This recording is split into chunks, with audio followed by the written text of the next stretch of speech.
This will be about question and answer about eye myths. Very interesting conversation. Here goes. And another thing too, unfortunately, the truth is with insurance companies, they kind of dictate what we can and what we can't do.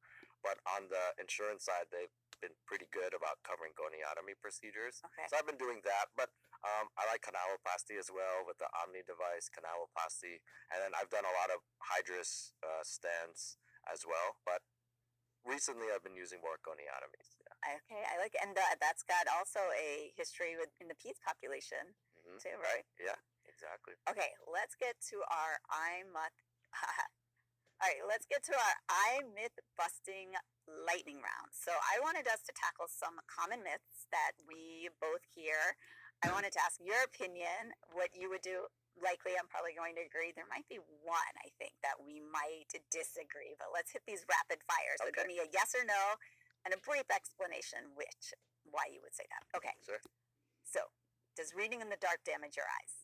Yeah, so I would say no, it doesn't damage your eyes, but when it's dark, your pupils are dilated. It can be hard to focus, so you might have some eye strain there. Okay, I'm going to say this. I always used to say no. Okay. But I'm going to put a caveat because in kids now there was a study in North India that showed it increases nearsightedness. Wow. Okay. So I might say maybe if you're a kid, but not if you're an adult. So fair enough. out there. Yeah. Can sitting too close to the TV harm your vision? Here's the truth about compression We got socks the that companies commercial. don't want you to know. Truth number one, most compression socks are just tight socks pretending to be medical devices. I learned this the hard way after buying 10 different brands that claim to have graduated compression but just squeezed randomly. Real graduated compression like hollow uses specific pressure measurements, 15 to 20 millimeters of mercury that start firm at the ankle and decrease going up, which actually promotes blood flow instead of restricting it. Truth number two, the material matters more than the compression level. Similarly, I would say no, but if you're in front of the television for many hours at a time, that prevents you from going outside, which is good for preventing myopia, like you mentioned. So I would say no asterisk in that. I'd prefer you if you're just the kids are playing outside because that sunlight has been shown to prevent myopia. Absolutely, and that's nice and easy for us to do in these states and places where there's a lot of sun and a lot of good outdoor time. But being parents, I mean, that's just where we want to get our kids off of those phones. But I do say a TV is better than them being on their phone. So if they need to cast it, that's always better as a distance target. Okay. This one we hear all the time, and I felt like was just everywhere during the pandemic. I still remember watching my kids do their Zoom sessions for school, and all of a sudden 20 kids are wearing blue light glasses where not more before, and then my kids wanted blue light blocking glasses. Is blue light dangerous for your eyes? Yeah, so I would say no for this one. I did do a video, although I've received a lot of different comments about how some commenters or patients, they do really feel like wearing blue light blocking glasses helps with their eye strain, and if that works for you, by all means do it. I would say it doesn't damage the eyes, but having a lot of blue light can affect your circadian rhythms. So seeing a lot of blue light right before bedtime might not be great for your sleep hygiene. Totally agree. And I think that especially there's for blue light too, that some people with migraines, and I think there's some evidence that blue light blocking might help with ocular migraines. So, and if people like it, it's not going to harm them. So just keep wearing them. We don't want people feeling like they have to rush out and go buy them. Right. Exactly. Will glasses make your eyes weaker over time? Yeah. So no, the eyeglasses, wearing glasses to help correct your vision will not make your eye vision weaker over time.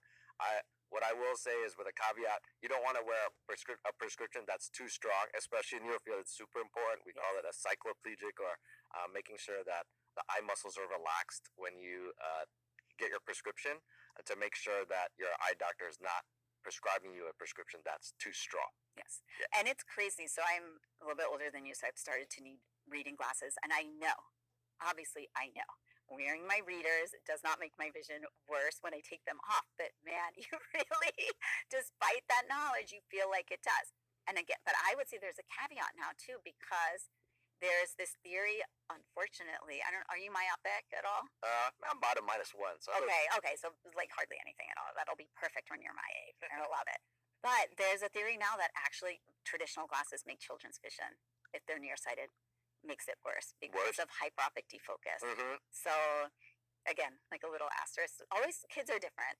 But for adults, not. But it's so hard. You really feel like it. You put those readers on, then you take them off. Like, I swear I could read that without the freaking glasses like yesterday. Yeah. Okay. All right. This is another good one. Do carrots improve your eyesight? Yeah, so I would say no, unless you're incredibly vitamin A deficient that it's causing damage to your eyes. Yeah, yeah, exactly. So no, but they are a good source of vitamin A. But no. I agree. All right. This I've been seeing a lot of people send me this, and it's so fascinating to me. Is it possible to train your eyes out of needing glasses? I have not seen it personally, so no, no. But you know, you see these videos on YouTube or on TikTok, and they get millions of views, and people's in the comments, even some of the people in the comments say, "I did it and it worked." It's really hard for me to say no, but I mean, in my own personal experience, I haven't seen it, so Yes. no for me. And there's no evidence for it, but Yeah. I feel like there must be something going on, like neuroadaptively, Something, right? yeah. Something that allows people, not every single person, but these few exceptions that do not need their glasses after. It's interesting. Anyways, yeah. Let's see that. All right. Okay. This is a good one because I think there's a lot of confusion as to what 2020 really means. Is 2020 vision the same as perfect vision? But as a glaucoma specialist, you're going to have something. Yeah, so that's a good question. So yeah, 2020 is kind of our measure of visual acuity, right? Reading the letters on the chart, and 2020 is kind of our consideration of normal. There's a couple of different ways. One is it's not considered perfect in that you can have 2010 vision or 2015 vision. You can have vision better than that. Or there's also, like we talked about, contrast sensitivity, or your peripheral vision is also important too. Like technically someone with end stage glaucoma, as long as it didn't hit the center of their vision, they could technically be 2020, but also technically be legally blind because their peripheral vision is totally gone. So no, 2020 does not mean you have perfect. And I think that's the hardest thing for you must find, right, for your patients, that difference between the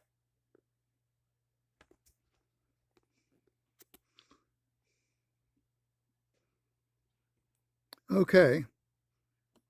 I would listen to the full video. You know, it's my commentary is that the public itself has myths, and the public's myth is far worse than any conversation here. Ultimately, of course, I advocate prevention when the child still has 20/20 or enough knowledge to begin prevention when their fractal state is positive or 20/20, which begs the question, is prevention medical? Or can medical people do prevention when the child has 20/20? That depends. That's your question. Of course, I believe that if I make my own measurements objectively when I'm at 20/40, I get my refractive state to change from a negative value to a positive value. And of course, that's what I've been doing for the last 12 years. But it all depends on the person's goal in life, intelligence, motivation, and what he really wants to do. So I'll post this one and listen to the full, I think it's 35 minutes, and let me know what you think. Thank you.